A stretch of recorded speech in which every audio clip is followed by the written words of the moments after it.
Tastic!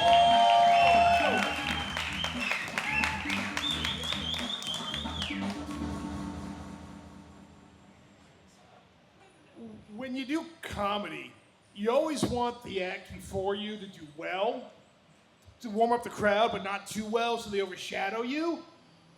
But hearing Natasha do Vin Diesel, I'm not even sure what to make of it, but that was great. I love the loving Vin Diesel. That was so nice. So yeah, man, give it up for Natasha. Give it up for all you guys are coming out tonight. Our host Will, all the comedians. It's there's a lot of work that goes into a show, and I'm really grateful to be here, and I'm grateful that you guys are all here. It's a good-looking crowd tonight, yeah? Like, it's a really nice, good-looking crowd tonight, right? Like, I mean, it looks like, you could be like a fitness coach, and you look like an influencer, OnlyFans. It's cool. I mean, I look like I voted for Donald Trump. As a middle-aged white guy who's lived in Asia a long time, I get stereotyped two ways. There's always two stereotypes I get living here. One, that I voted for Trump, and two, that I pay women for sex. Let me assure you, I did not vote for Trump. The second time. I am American. I'm flying back to America next month. I fly on Singapore Air because my mom still buys my ticket. And Singapore Air, it's this world-class airline, and I learned recently, if you tell it you're a different nationality, it gives you different offers on the website. Like if you say you're German, it promotes that the planes are on time. If you say you're Australian, it promotes unlimited liquor. If you say you're Russian, it says you can pick a seat and occupy the seat next to you. If you're Malaysian, it just says, hey, we don't lose our planes. I'm glad there's a couple Americans here tonight, because generally Americans don't travel. And I can always tell that when I go back to the States, the questions I get. Like my cousin asked me, in Bali, what side of the road do you drive on? Like, I live in Bali, bro. All you want to know is what side of the road I drive on? And the answer is both. I drive on both sides of the road and sometimes the sidewalk. And when I'm in Jakarta, the busway. Anyone from Jakarta here tonight? There's a few Indonesians. You're from Jakarta. Who? Di mana? Oh, gitu. She's from like the flex rich part of Jakarta, Jaksel. I used to have a bar in South Jakarta. Pondok Indah, Dahoy. Yeah, it's famous. I was famous in Jakarta, and I was also famous for like being a drunk in Jakarta. That wasn't the joke. But I moved to Bali, I gave up drinking, I've turned my life around, but like a lot of alcoholics, I didn't hit my bottom until I stopped drinking, And like right now, I'm just in the middle of my bottom.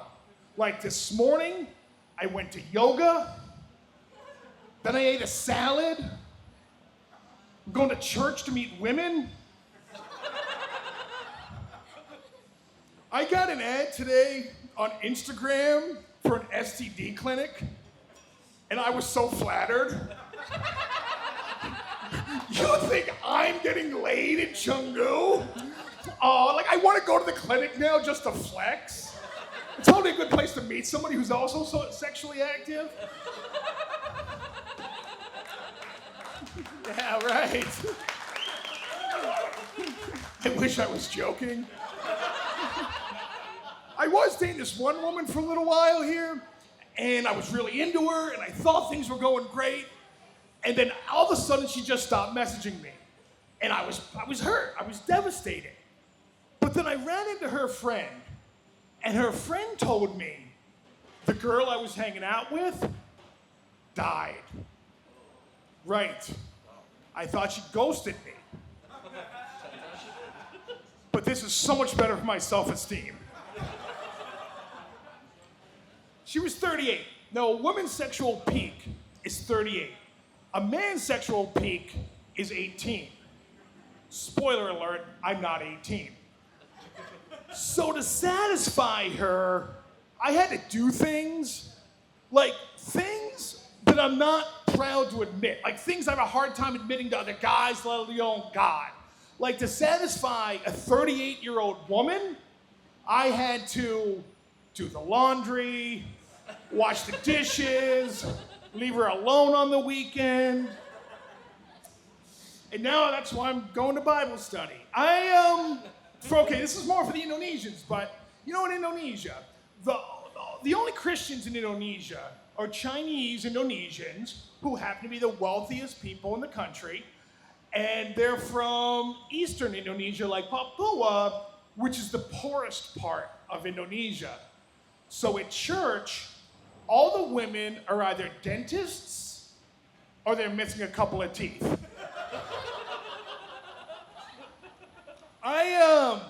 Before in the Bible study, I had it all alone, but now I have competition.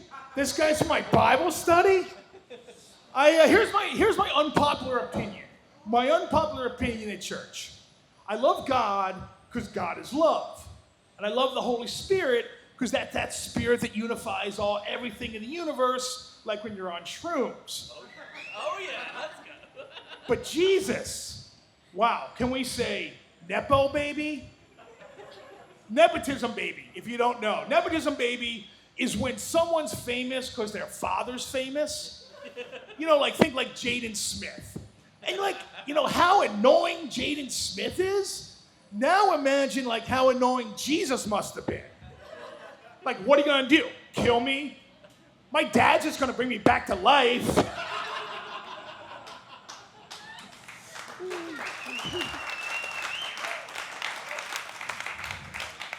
I learned from my Bible study buddy competition, and he actually quotes the Bible, so I don't even think it's like a fair competition.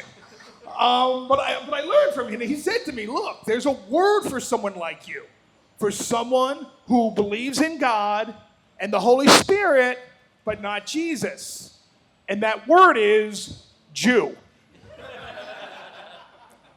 My great-grandfather was Hungarian Jew, and I was very close with him. I was with him when he died, and he had this most beautiful ring. He had a ring with a ruby the size of Chicago, which is the most gorgeous ring. And I'm with him on his deathbed. And he says to me, look, you've taken care of me. Not only are you my favorite grandchild, you're my favorite relative, I want you to have this ring. I'll give you a very good price. In Indonesia, you have to be one of 6 religions. And Judaism is not one of the 6 religions. You can't be Jewish in Indonesia. Now, a lot of people think that's because the Muslims don't want the Jews in Indonesia, but that's not true. It's actually the Christians. Yeah, the Chinese Indonesians. They don't want the business competition. You can tell I've lived in Indonesia a long time, mostly in Java. Now, I didn't know anything about Islam before I came to Indonesia. I'm American. And I learned living in Indonesia that Islam is a beautiful, peaceful religion. And that beautiful, peaceful religion is the only thing I'm ever allowed to say about Islam. But I moved from Java to Bali 3 years ago. I've lost 35 kilos. I've quit drinking. I've quit smoking. And it's just been wonderful. It's been a great transition coming here. You know, I moved to Bali with like hopes and dreams and American dollars and, you know, like that whole healing industrial complex. And it's working. Like, it's really doing like a good thing on me. And, you know, when you're like fat and you want to get in shape, like you think of the most like lazy thing to do to start getting in shape. So the very first thing I did to get in shape was bought an expensive fitness watch. And then I posted about it on Instagram, you know, hashtag this time it's different. And when I put the watch on, the watch said I am fatter than 99% of the population. 99% of the population. So I had an idea. I changed the location of my watch to America. 50th percentile. I'm back to being a medium at Walmart.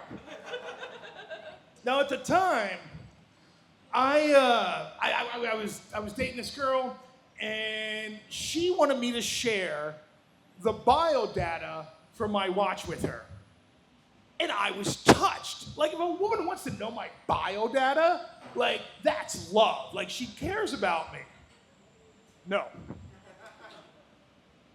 She realized when we made love that my heart rate would go up and my stress level would go down for those 90 seconds. So she wanted me to share my bio data with her to see if I was cheating. Right. If anybody is going to figure out a technology hack like that, it's a teenager.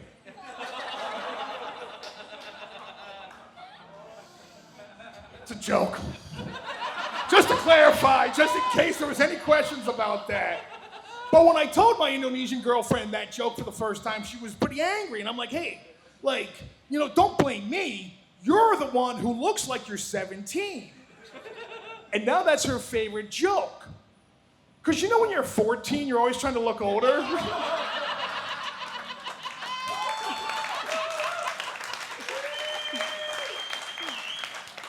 All right, I'm gonna end with this.